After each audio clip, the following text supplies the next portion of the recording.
Mr. Saran, I wanna actually ask you the same question that Isabel asked on a panel yesterday, and then we also asked our economics minister a similar question, and Isabel asked the question is, who's waiting for Europe? So, and then I continued to the question, who's waiting for Germany?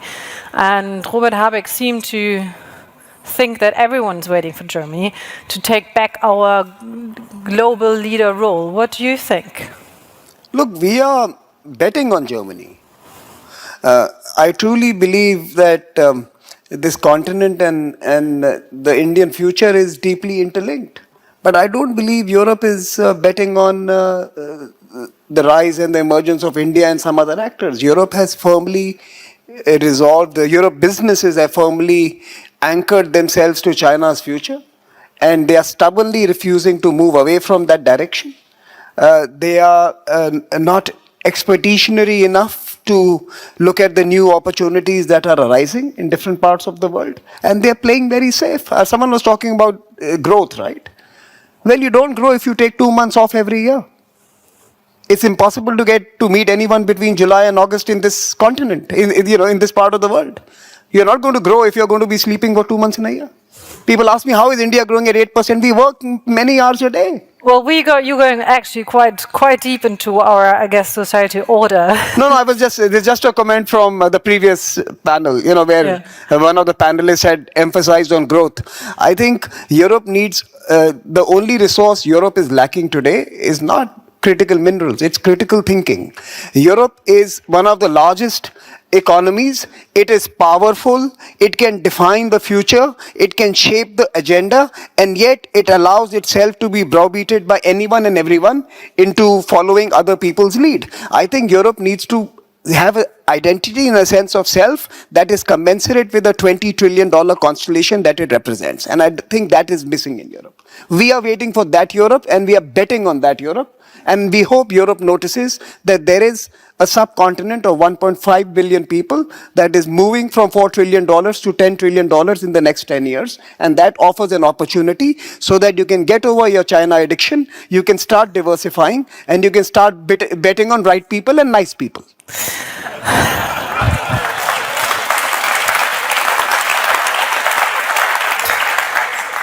Well, I guess I'm also quite sure there's also nice people in China. So just to make that point clear. So Benedikt Franke, you are, I guess, like I said, you're CEO of Munich Security Conference. You had a conference earlier this year that was not easy because the times are very critical.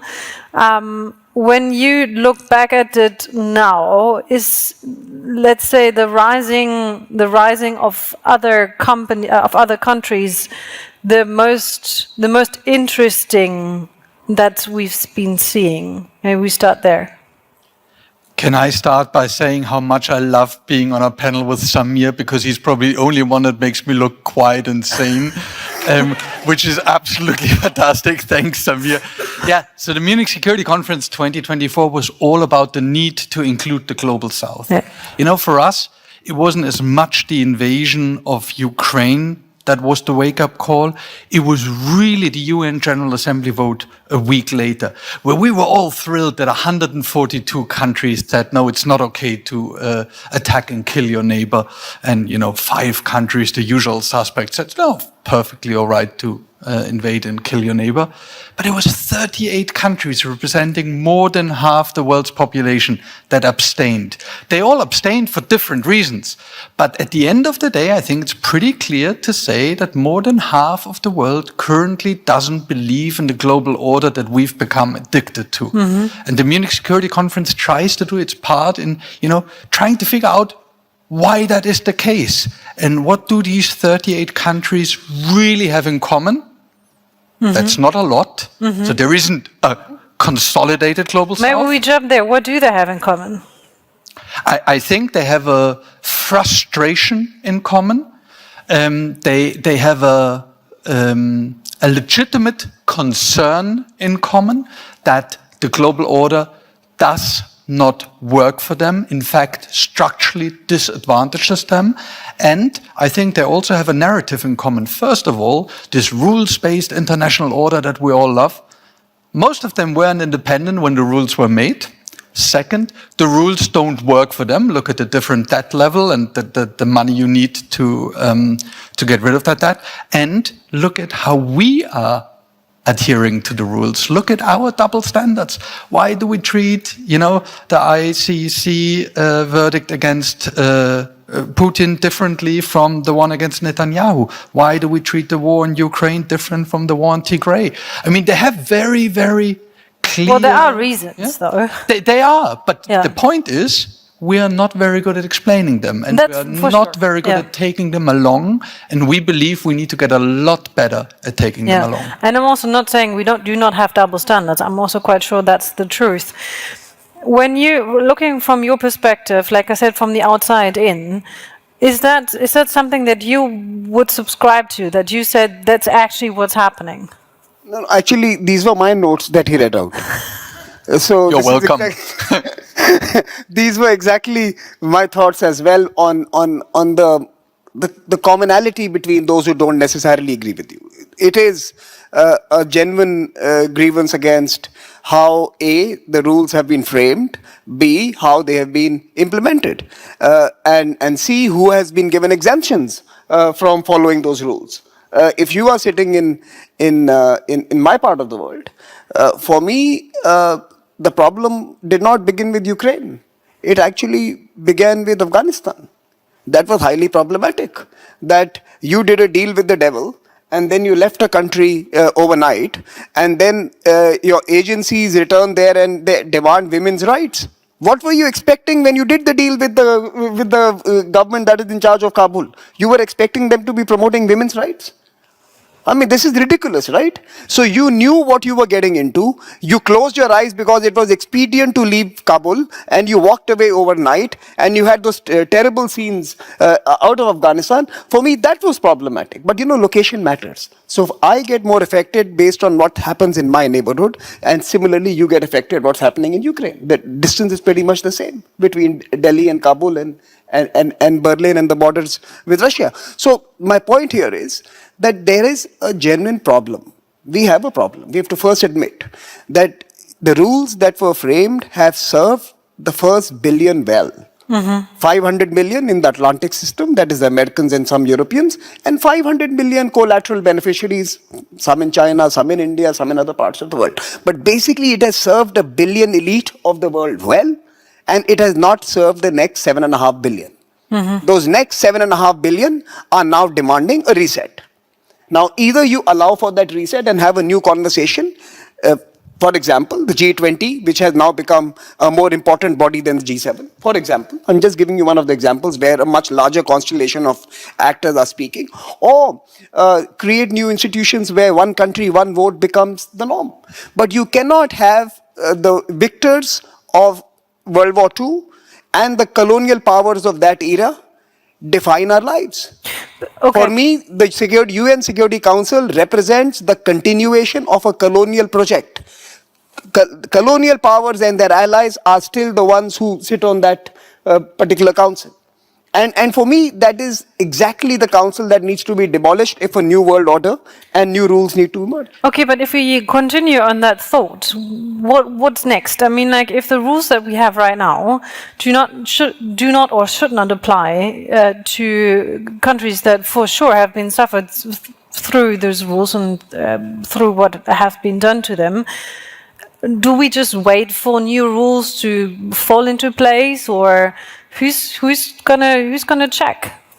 Well, I can take a go for it. I can make a go for it. I think what we really need to do is that those who were in charge till now, we need to pension them off. They need to be retired. They've done a good job over the last 75 years. Now we need new faces, new voices, new blood. And I'll give you an example, a working example. If you look at the two G20 presidencies of the last 2 years, Indonesian and Indian, and now of course you have the Brazilian who are in charge, but we haven't reached the outcome yet. But if you look at the Indonesian and Indian presidencies, I think they were a remarkable effort on diplomacy, where in a polarized world, where we couldn't agree on anything, both Indonesia and India could bring everyone into the room and put a consensus document or an outcome document or an ambitious outcome document that drives the world forward on critical issues around SDGs, around energy, around finance, around economic stability, around certain other questions. It's time for new voices to enter the room. They can do it. I don't think the P5 or the G7 have that capacity to do it anymore. You need the Indonesians, you need the Brazilians, you need the Indians, you need them on the top table. But the new Indian president is not very much a very new voice, is he? Sorry? The president of India is not very much a new voice. The presence of India. Yeah. It's very new. You know, what you... I think she means Prime Minister Oh, Modi. the Prime Minister of so India. yeah. Is like 200 years old. Oh. That's look, not what I mean, but he's in charge for quite a long time. No, I mean, that's not my point. I'm talking about India as an actor, not the Indian Prime Minister as within an actor in India. I'm talking about India as a player on the global stage. It's a very new phenomenon. I would argue that it's only at the turn of the century with the civil nuclear agreement. But then who's gonna be, like, maybe you find an example. Who should be this new voice? I have just told you that it's time to dismantle the P5 and have a new arrangement. No, like a real name. I've just told you 3 names. I think it's time to bring a few countries from Africa, and we can think about Nigeria, South Africa. We can pick up a couple from that continent. You have India, you have Brazil, you have countries such as Germany, for example, by the way, even from the old continent. That why should the French and British be speaking on behalf of this continent? Or maybe you need to have an EU voice, a unified EU voice on that council. It's time to get the two out, and certainly bringing the Japanese and bring in the Indonesians who That's going to be a big discussion table. 10 or 11 people, right? Okay. That's not that big for a world that is now 8 billion people. You had 5 people running a world when there were barely a handful of countries that were independent and free. So you did want a controversial panel. I'm super happy about this. I'm just trying to find a way to, like, make sure that whatever we find at the end of this panel will actually get out, and we actually make it like something that we can deal with in normal life. I mean, look. Let me just add something. If you read the recent IMF report, and now I'm coming back to, since this is a business forum, let's talk money. Look, the report suggests that over half, close to 60% of all global growth is now being contributed by countries in the developing and emerging world. So China, India, parts of Africa, Asia, they are contributing 2/3 of global growth, and this is going to remain a trend line for a long time. This is going to be the reality.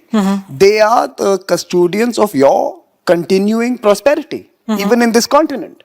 Now, it is important that those who are contributing such large amounts to the world's stability and growth need to have a say in the table.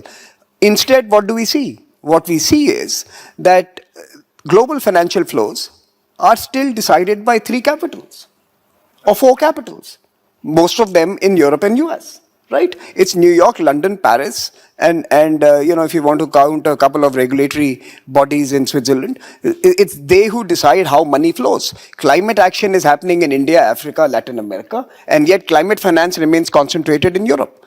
And whose fault is this? Yours. It's your fault. I mean, look, if you control the bank and you don't allow financial flows to cater to growth potential, it's your fault. If I was sitting on the banks, if I was sitting on the taps of money, and if I was controlling those taps, I would have said it's my fault. If there's an unequal financial architecture, if there is a perverse financial architecture, you have to blame the managers of that architecture. The Paris Club is to blame, period. But there's no but. You are to blame. Now, what do we do about it? I'm not saying dismantle the architecture. I'm saying, yes, it is time to create partnerships with others and expand it, enlarge it. You are talking about, like you said, you are talking about system that grew over years, centuries, and you can say it's the people who are sitting on there now are to blame, but you could also say maybe it's time to change the system systematically, like you said. I'm saying that itself. If that gives you relief, let's do it. It's the same thing. Let's change the system. Okay, and again, because you've also been speaking to a lot of countries from the global south, what would be a good next step to actually change that system where there isn't like? And the thing is, like, I completely do feel like everyone agrees with you that people like countries that have not been sitting on the table enough do need a voice that is louder than it is right now. Okay, once again, thanks for making me seem cool. I guess, there is only one Samir Saran, but I'm really enjoying this because that's the voice of the Global South that I keep hearing wherever I go. Those are the points. And we sit in our silo and we just ignore it. And at some point, it'll come back to bite us. There is, however, other side to this discussion. One thing that unites the Global South is this opposition, justified opposition to the current system. One thing that divides them is a vision of the future. And there are very few countries in the Global South that, beyond the occasional fantastic G20 presidency, actually come up with concrete proposals, put in the investments, the diplomatic power to move things forward. The West, for lack of a better term, has made some proposals. Reform of the global financial architecture, to start off with. I'm absolutely with Samir that we need to change things to make global governance mechanisms attractive to the Global South, create stakeholders, pull them along. But it's not enough to just be against the current order. You need to present concrete proposals for the way forward.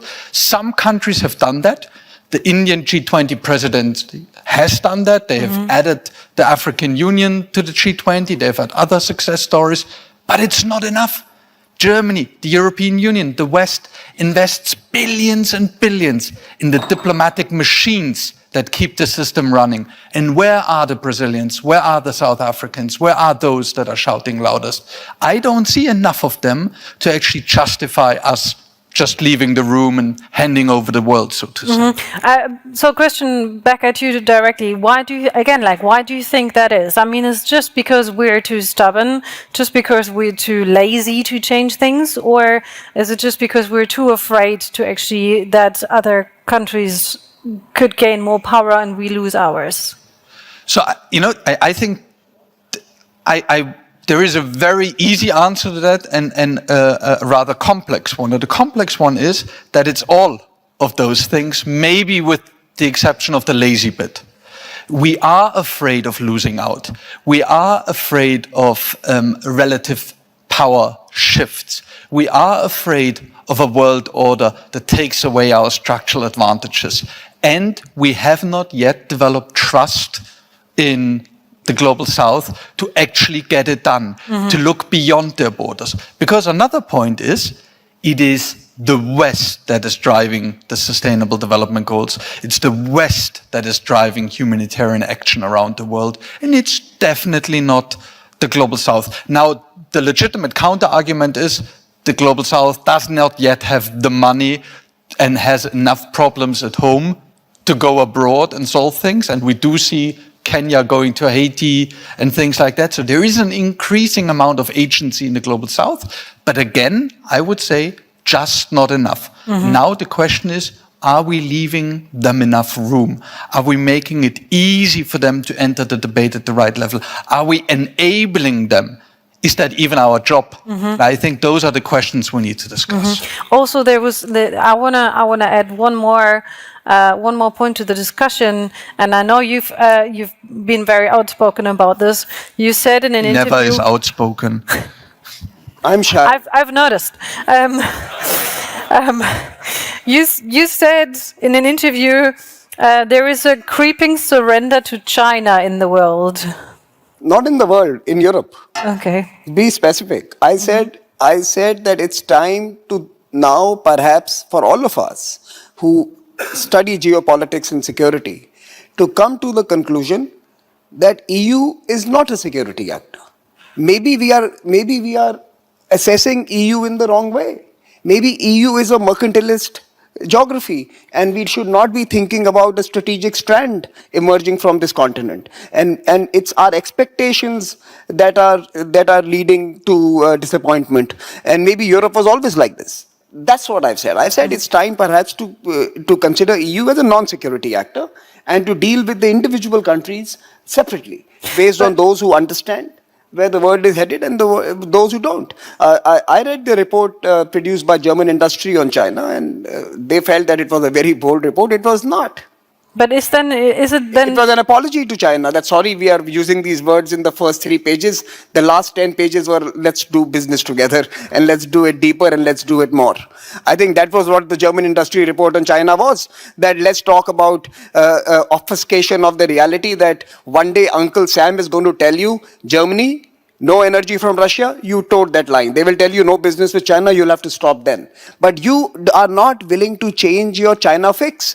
Your China addiction is the problem. You are in fact doubling down, and most of your industries are announcing larger expansion of investments into that country. Now, I'm not saying don't do that. By the way, we have grown our trade with China as well. In the last few years, we have 200,000 or 150,000 Chinese troops on our border, right? We are facing off even now. There's an active situation. It's not peace there. I mean, since it's far away, you don't realize it, but we have a ongoing situation on our borders, and we have still grown our trade simply because there is a certain amount of trade that is largely beneficial for the supply chain aspects of global production, and there are some critical sectors where we have banned Chinese completely. For example, we don't have TikTok in our country. But the Germans love TikTok, so TikTok is allowed in this country, right? Because that's your entertainment. I'm just assuming.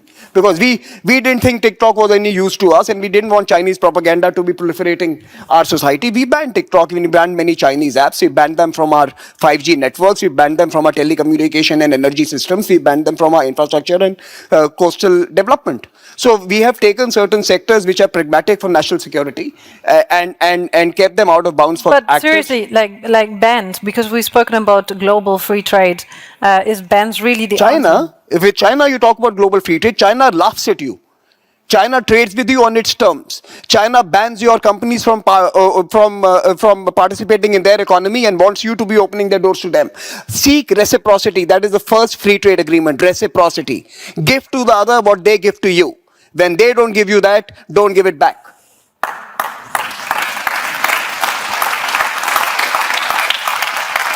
So much. I like the Chinese too. I do a lot of trade with them.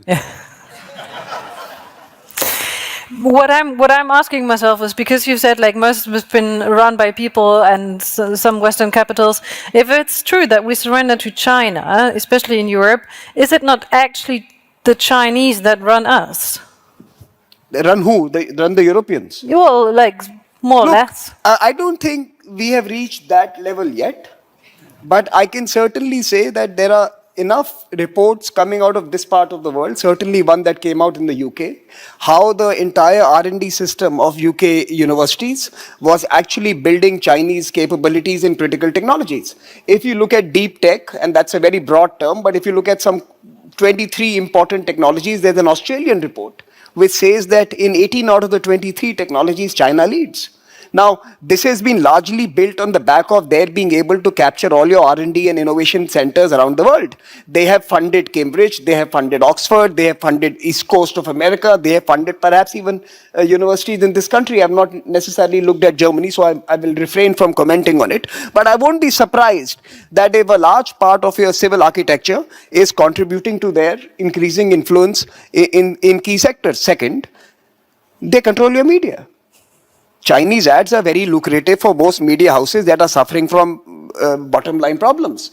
And Chinese ads ensure that criticism of China is muted in most of your newspapers and mediums. That's not true. It's simply not true. I mean, look, again, this is the report that comes out of your continent, not my reading. I'm reading out to you from a UK report that came out of, again, one of the authors is from the House of Lords, and I'm reading from that report. Now, like I said, I'm not speaking about Germany because I don't know, but I'm talking about this continent. And that report literally said that from research papers to media conversations to innovation that's happening in labs, today actually serves China's benefit. I've written a book on it. It's called Pax Sinica. Buy it. It's nice. It tells you how China is borrowing your boats to cross the seas. It's your boats. They are riding it. I'm honestly very much opposing the fact that we're not critical on China in this country. I can't really say much about other medias, but we're not silencing on China just because they're supporting ads. So that's very much for my business, and I know I can speak for a lot of colleagues. So, but if we want to talk from problematic, let's say, trade partners to partnerships, maybe on the last 50 seconds that we have, what is a good partnership? I mean, like you said, US and India would make sense, especially, I think you've mentioned defense, space, AI technology would make sense. What do you think makes sense to partner? Who do you think makes sense to partner with? You know, I think at the end of the day, if we believe that the world has become more transactional, which the Munich Security Conference believes, then the world has become a global marketplace of ideas. Then it is our Western ideas that, you know, are the more sustainable, the more fair, the more equitable in the long run. They are definitely the least attractive in the short run. And so I think partnerships that build on long-term benefit generation are the ones that we need to look at. Mm-hmm. And I think there are like which one? You know, to be perfectly honest, I think at the end of the day it is technology. It all comes down to technology. And at the moment, from a geostrategic point of view, we're making a huge mistake by being in competition more with our friends than with our real rivals. Mm-hmm. And that is absolutely disastrous. And here, I think, a true transatlantic partnership on technology, rather than trying to regulate each other out of business, would be the way forward. Mm-hmm. Very good point. We did run out of time. The fact that I do love discussing and arguing would make me wanna do that again.